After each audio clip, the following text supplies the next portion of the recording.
Desember itu diperingati sebagai hari. Jadi gini Ustaz, kita urut ya Ustaz. Ya. Nabi Isa itu hidup pada abad pertama. Dan itu ya Ustaz. Yep. Ya. Terus sekitar 352-an lah ya, 350, 52 atau 54 ya. Itulah baru kemudian Nabi Isa alaihissalam itu setelah konsili Nicea kan berarti dia jadi Tuhan. Yep. Ya. Habis itu ditata hari kelahirannya kapan. Ada yang memperingati 25 Desember, ada yang memperingati Januari, ada yang memperingati April, ada yang memperingati Oktober, November, macam-macam. Beragam. Itu 350-an lah, 354 atau berapa. Yeah. Nah, kemudian berkembang lagi. Pada waktu itu masih idenya Konstantin ya. Yeah. Idenya Konstantin ini Tuhan sudah ada nih. Yeah. Tuhan yang tiga, yaitu Trinitas. Yeah. Yang pertama Tuhan Bapa. Nah, Tuhan Bapa ini siapa dia Tuhan Bapa? Zeus dong, yaitu dewa Bapa. Zeus. Menjadi Tuhan Bapa. Diadopsi di sini. Yeah. Terus kemudian yang kedua siapa? Kasihkan aja nih untuk meredam ini Yahudi supaya nggak berontak. Yeah. Terus siapa yang ketiga nih? Siapa ya? Akhirnya ketemulah, itu Roh Kudus aja. Jadi tiga ini pun, mohon maaf, mereka mengapa? Ini kan Romawi, ini kan politisme paganisme. Iya, paganisme.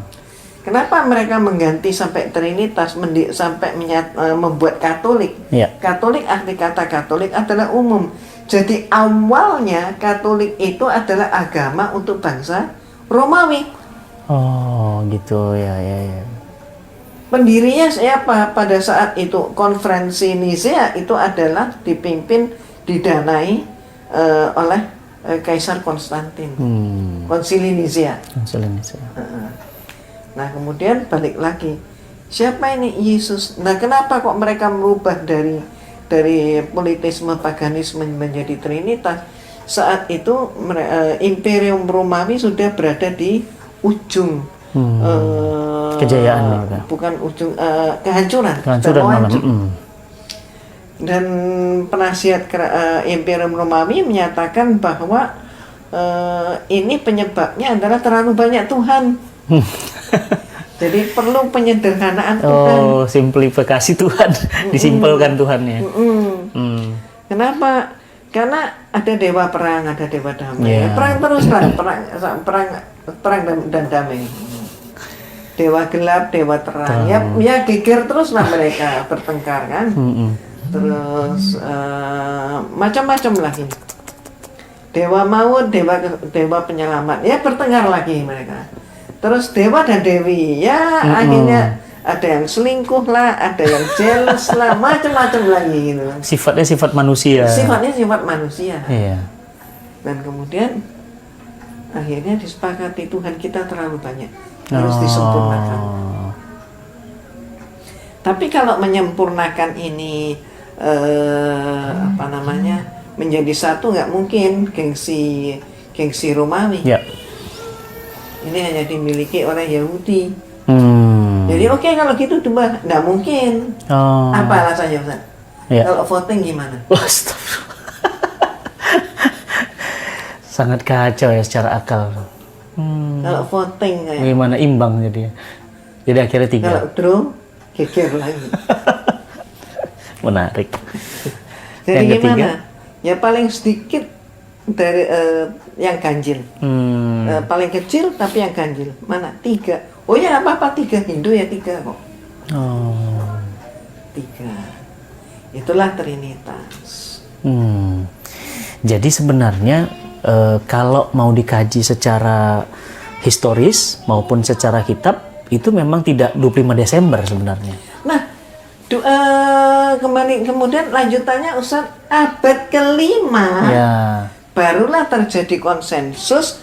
Oke, dari sekian macam tanggal ini kita pilih aja ini, yaitu berapa? 25 Desember.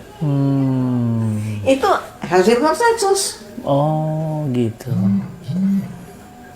Jadi Itu sebabnya maka kalau kita teliti dari dua Injil Matius dan Lukas yang menyatakan tentang kelahiran Yesus itu ternyata beda. Di dua tadi beda. Di dua tadi beda. Walaupun dua-duanya dinyatakan sebagai Injil. Injil adalah berita baik dari Tuhan. Loh, kalau itu memang berita baik dari Tuhan, kenapa Tuhan ngomongnya pada dua Injil ini kok beda? Nah itu. Bahkan lebih ke belakang lagi, silsilah Tuhan pun menurut Bible, nah Markus maupun Lukas beda-beda juga. Silsilah Tuhan. Urutan garis turunan silsilahnya Tuhan. Selisih, nggak sama jumlahnya. Namanya pun beda-beda. Allahu Akbar. Terus tapi mereka tetapkan 25 Desember sehingga meninggalkan pertanyaan bagaimana mungkin dinyatakan Yesus lahir di malam hari ketika bintang gemerlapan, langit juga terang, tapi kok turun hujan salju. Nah, bagaimana mungkin langit terang tapi ada salju? Ditambah keterangan lagi, gembala menggembalakan ternak mereka ke padang rumput tengah malam. Padang rumput salju. Ada salju. Mana mungkin? Beku itu. Wah. Terus kemudian ditambah keanehan lagi. Loh, kenapa kok pakai Christmas tree? Yaitu apa? Cemara. Padahal di Palestina termasuk di Bethlehem itu nggak hidup. Nggak ada cemara. Nah, selama ini dapat dari mana? Ternyata ini adalah ketika mereka sudah merasa bisa ekspansi, maka mereka ekspansi jadi serdadu membawa agama untuk ekspansi ke Jerman. Nah, kemudian setelah serdadu masuk ke Jerman, berikutnya dikirim adalah pastor Yesuit. Untuk apa? Untuk mencari informasi orang Jerman itu nyembah apa sih? Ketemulah orang Jerman saat itu masih politeisme. Mereka menyembah pohon. Kalau di Jawa ada orang nyembah pohon beringin. Maka yang disembah itu pohon cemara. Kenapa? Karena daunnya beda, dia tegak lurus dan mengeluarkan bau harum yang khas. Bau cemara. Nah, itu yang disembah. Jadi kalau kemudian sekarang sedang rame orang memperingati malam tahun baru, sebenarnya kaitannya ke akidah Islam gimana, Umi? Natal dan tahun baru. Banyak ini perdebatan, bahkan kadang-kadang ulama-ulama di Indonesia juga nggak apa-apa kok ngucapin Natal, toh juga kan nggak pindah agama, sekedar ngucapin. Tahun baru juga, toh juga kita menggunakan tanggal 31 tahunnya Masehi. Kenapa dikatakan itu nggak boleh atau terlarang? Apa masalahnya? Umi jadi tertarik dengan ucapan Ustadz. Umi lompat-lompat, Umi jawab dulu yang Umi tertarik. Kan cuma ucapan. Iya. Kan cuma ucapan. Loh Ustaz, ucapan itu konsekuensinya panjang loh. Orang jual beli pun dealnya itu karena gara-gara ucapan. Nikah juga ucapan. Nah itu kan saya mau ngomong. Jangan main-main dengan ucapan. Jangan main-main dengan ucapan. Tapi talak itu, cerai itu juga ucapan. Tapi ada yang bilang, Umi, ini kan nggak saya yakini, cuma sekedar saya ngomong selamat ya, gitu.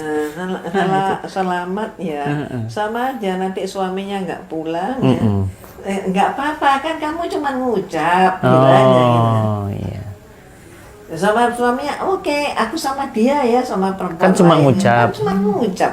Kan saya nggak punya hak, kamu juga tidak berhak pada saya. Iya, cuma ngucap. Apanya ngucap? Iya, betul. Sumpah jabatan Ustaz. Ngucap itu. Ngucap itu. Terus pakai apa? Pakai di atas kepala diberi Al-Quran. Cuman buku katanya. Cuma buku. Nah ini kan model sekarang ini. Wah kualat itu Ustaz. Terus apalagi tadi Ustaz? Jadi Ustaz bilang, apa konsekuensi akidah kalau kita dalam Islam setelah Umi mengkaji Islam? Apa konsekuensinya mengucapkan itu? ya dalam ayat Al-Quran itu kan, wah Ustaz ngetes nih. Umi yang lebih ngerti.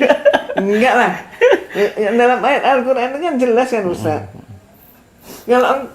Kalau engkau menyerupai suatu kaum, ya berarti engkau sama dengan kaum itu. Betul. Bahkan Rasul mengatakan begitu. Man tasabbaha biqaumin fahuwa minhum gitu ya. Nah, Menyerupai kaum itu ya kamu. ya kamu sama dengan mereka kan. Dan Iya. sebenarnya gini loh Ustaz. Kenapa sih? Kok kita nggak sadar Iya. bahwa, maaf ya Ustaz Iya. ya, maaf kalau saya salah ya betul. Ya. Sebenarnya kondisi sekarang kita begini ini ya karena salah kita. Di mana salahnya? Salahnya adalah, ayo kita buka sejarah. Pada masa kejayaan Islam, Ya. berapa ratus tahun Ustaz? 800 tahun ya. Ya. Pada kejayaan Islam, bukankah Islam itu pernah menguasai 2/3 dunia? Loh ini banyak yang lupa Ustaz, atau ya ini akibat karena sekularisasi, jadi di dalam sejarah nggak diajarin. Anaknya orang Islam nggak ngerti sejarah Islam. Bahwa Islam pernah berkuasa menguasai 2/3 Mungkin nggak dunia. ngerti. Terus mohon maaf, zaman itu Ustaz, orang yang non-Islam itu berebut untuk ikut cara-cara orang Islam. Di zaman itu mereka Dan ngikut, mereka bangga banget. Istilahnya zaman itu Ustaz, nggak ada orang nyela Maulid Nabi. Iya. Malah yang Kristen mungkin juga memperingati. Duh, yang Kristen pun ikut menikmati. Iya.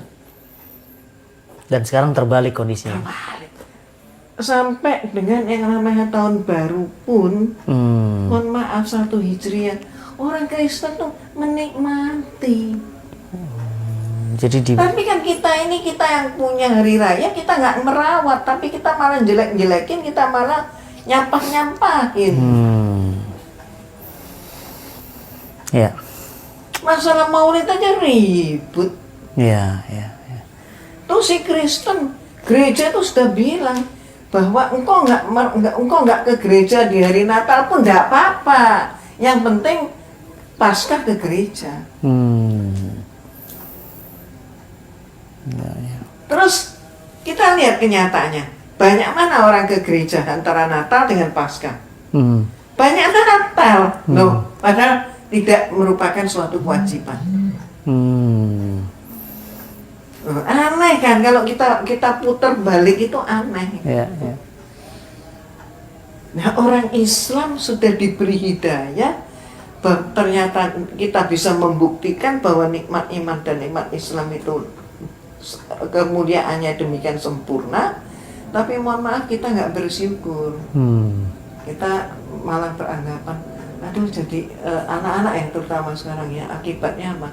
Orang tuanya yang mohon maaf belajar agamanya pun nggak ya, Umi juga masih tetap belajar, tapi artinya fakta ya begitulah ya. Islam tapi nggak ngerti Islam, akibatnya apa? Anaknya ikut menanggung beban, dia mengatakan, aduh lebih enak mereka itu beragama tapi fun-fun aja. Ya. Kita ini Ribet. beban banget nih dari Islam. Nah, ini menarik Umi. Letnan Jenderal Polisi Purnawirawan Anton Tabah itu pernah membuat survei riset, beliau mengatakan bahwa tahun 2016 umat Islam Indonesia jumlahnya tinggal 71,3%, Umi. Jadi sebenarnya aktivitas pemurtadan oleh kaum Kristen itu memang nyata ada, memang didorong fakta atau seperti apa sebenarnya? Memang ada kan Ustaz. Jadi Umi itu ingat ya, ketika Umi akhir 2000 itu masuk ke Jakarta. Saat itu, sebelum itu Umi sudah pulang balik antara Jakarta Surabaya. sampai kemudian Umi nggak efektif untuk pulang. Jadi Umi akhirnya pindah, Umi harus berpindah ke Jakarta. Saat itu Umi, aduh, sedih Ustaz, ternyuh. Kalau ingat-ingat itu apa? Umi itu diminta seperti Ustaz minta tadi, bagaimana Umi menggapai hidayah Allah, gitu kan? Umi ceritakan, ya. Dan kemudian apa berikutnya? Setelah Umi selesai sesi tanya jawab itu langsung ada perempuan berhijab, dia langsung menyatakan yang diomong semua itu tadi fitnah. Yang diomong tentang Umi. Jadi semua omongan Umi tadi itu fitnah. Berarti dia pakai kacamata kuda. Udah nggak mau tahu tentang kebenaran. Dia tidak mau memperbaiki diri, dia tidak mau diluruskan. Dia merasa sudah berada pada zona nyaman. Malah orang Islam sendiri yang mengatakan. Orang Islam sendiri yang mengatakan. Saat itu zaman yang Ustaz sebut itu, orang Islam banyak yang nggak ngaku kalau terjadi pemurtadan. Iya. Tinggal 71%, berarti kan banyak yang murtad. Berarti ini kan termasuk, maaf ya Ustaz ya, termasuk dosa-dosa mereka. Kalau Umi sudah mengingatkan, Umi sudah menyampaikan. Tapi bahwa orang yang Umi beritahu itu malah menyangka, malah maki-maki seperti itu, ya silakan tanggung sendiri dosanya. Tapi untuk bangsa ini, itu terlalu mahal Ustaz. Kelalaian itu terlalu mahal untuk dirasakan saat ini. Saat ini pun bangsa kita ini kan kita tahu, udah di tepi jurang. Lihat, kita fakta aja kita lihat. Data seluruh negeri yang ada di dunia saat ini. Islam di Eropa contoh naik. Justru naik. Indonesia malah. Indonesia satu-satunya negara di dunia yang Islamnya turun. Loh, masa sih kita nggak malu? Masa nggak malu? Apa ini kebetulan? Maaf. Tidak ada daun jatuh tanpa izin Allah. Loh ini kan ya karena penolakan bangsa ini sendiri terhadap Islam. Menolak Islam berbuah kehancuran. Ini. Padahal negeri mayoritas Muslim, alamnya kaya raya, penuh berkah, nggak pakai Islam, hancur semua di seluruh aspek kehidupan. Sudah dikasih Islam, Islamnya nggak dirawat, terus dikasih yang palsu-palsuan begitu, diterima, kemudian dipuja, dipuji, dituhankan, ya ini. Dan terakhir Umi, pertanyaannya yang biasa juga mungkin sahabat cinta Quran di mana-mana menanyakan, setelah Umi convert pindah ke Islam, lah kok bisa ngambil aktivitas dakwah gitu? Ini tuh luar biasa. Jadi banyak orang masuk Islam, ya sekedar masuk Islam, ya sudah, kan sudah masuk Islam, sudah masuk surga, bukan orang kafir. Tapi Umi ini yang saya kagum dan saya bangga, kita doakan beliau senantiasa dijaga Allah. Kenapa kemudian sudah masuk Islam, tapi juga bukan hanya sekedar jadi orang soleh, tapi mensolehkan orang lain. Nah ini apa waktu itu keluhnya kok? Jadi sekarang malah jadi aktivis dakwah, jam terbang dakwahnya luar biasa, kemana-mana ngisi kajian. Apa Umi yang mendorong? Itu yang luar biasa. Kalau hanya sekedar masuk Islam saja, banyak seperti itu. Ustaz, awalnya adalah pemenuhan janji. Sekarang Umi sadari, ya bukan sekarang hari ini ya, tapi setelah pemenuhan janji, maka kemudian berangsur berubah bukan hanya pemenuhan janji, tapi merasa bahwa ini adalah kewajiban. Ini adalah bentuk syukur. Masya Allah, menarik ini. Jadi apa yang Umi sebut pemenuhan janji, Ustaz? Mohon maaf. Itu. Salah satu pembimbing Umi. Allahu Akbar. Itu dia pernah bertanya sebelum Umi Ikrar. Sudah almarhum beliau. Iren, kalau Iren jadi Islam, terus ada orang yang bertanya tentang Islam gimana? Ya apalah Ustadz yang bisa saya jawab, saya tuh nggak punya pengetahuan. Iren, kalau nanti Iren sudah mengucapkan 2 kalimat syahadat, terus ini ada orang nih tanya tentang Islam gimana? Nah iyalah Ustaz, saya belajar aja masih belum. Saya tuh masih 0, udah 0 masih di separuh lagi. Iren, sebentar lagi kan Iren syahadat. Terus nih ada orang datang. Coba terangkan, tolonglah saya, terangkan Islam itu bagaimana? Loh. Apa yang salah? Kok pertanyaan ini digagali?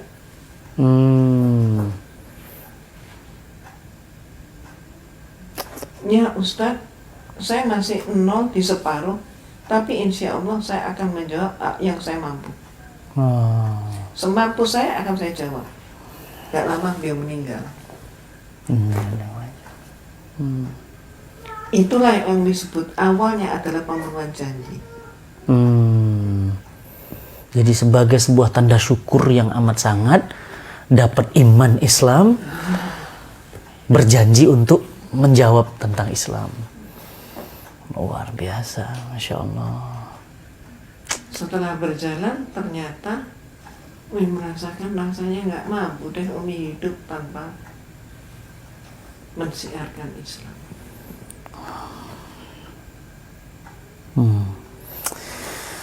Sahabat cinta Quran, andai kita tidak ada iman, tidak ada Islam, bisa kebayang apa artinya hidup ini? Apa bedanya kita dengan seonggok bangkai atau mungkin binatang yang tidak ada nilainya? Kita jadi mulia karena Islam, kita jadi tinggi karena Islam, kita jadi beradab karena Islam. Betapa bersyukurnya kita dengan Islam. Maka pesan kami, jangan disia-siakan anugerah terindah dari Allah Subhanahu wa Ta'ala, yakni kenikmatan iman dan Islam. Bayangkan jika kemudian satu waktu Islam itu tidak ada. Bayangkan ketika Islam tidak sampai ke negeri-negeri yang lainnya. Apa yang kemudian terjadi kepada mereka? Maka kewajiban kita bukan hanya memilih, memegang Islam, tapi juga bagaimana kemudian dunia ini hidup diatur oleh Islam. Ini yang kita kagumi, terutama saya secara pribadi, dari sosok Umi Irena Handono. Dan rubrik ukhuwah dan dakwah kali ini spesial untuk kemudian sahabat semua. Di rubrik ini kita tadi sudah bincang banyak dengan sosok Umi Irena Handono yang kisah hidupnya luar biasa. Beliau memegang Islam, memilih Islam, meninggalkan semua demi Islam. Bagaimana dengan kita? Apa yang sudah kita pegang? Apa yang kita komitmenkan? Bukankah kita akan menghadap Allah Subhanahu wa Ta'ala dan kita tidak akan kembali lagi ke alam dunia? Hanya ada satu pilihan, Islam. Dan pertanggungjawaban di hadapan Allah Subhanahu wa Ta'ala itu adalah pasti, hari kebangkitan itu adalah pasti. Demikian yang ingin saya sampaikan kepada teman-teman semuanya. Saksikan terus rubrik ukhuwah dan dakwah. Saya akan menemui banyak lagi tokoh-tokoh yang kisah hidupnya menggugah inspirasi ketaatan dalam diri kita. Semoga semakin banyak kita bertemu dengan tokoh-tokoh hebat itu, kita pun terinspirasi untuk menghebatkan diri kita dan meninggalkan jejak-jejak kebaikan di kehidupan kita yang singkat. Salam cinta Quran. Assalamualaikum warahmatullahi wabarakatuh.